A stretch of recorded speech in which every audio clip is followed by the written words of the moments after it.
Okay, Chetan, my last question to you.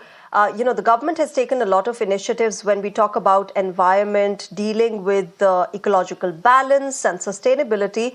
But as compared with other countries, how does India fare in this sector?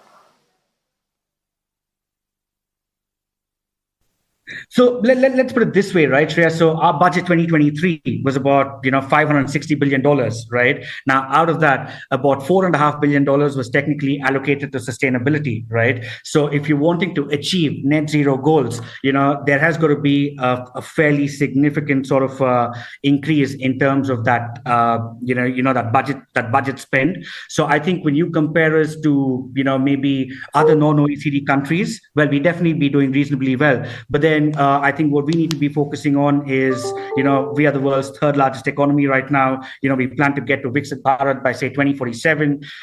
So we shouldn't necessarily be, comparing ourselves to the non-OECD market, but more with the OECD countries, right, who are making significant progress in this front. For example, markets in Europe, a lot of these companies are technically required to comply by very strict guidelines, and if they don't, they also then, penalties technically then sort of apply. That isn't the case over here today in India. So sustainability or corporate sustainability today is seen as a good to have, but it's not technically mandatory, other than India's top 1,000 listed companies. But I think so. There is a long way to go, but I think if it's done in a phased manner, I think there is a lot that can technically be achieved over here in order to achieving that net zero goal of 2070. A simple example I could give you: Japan probably right now provides a lot of incentives, a lot of grants to companies that technically implement these kind of decarbonization solutions, right?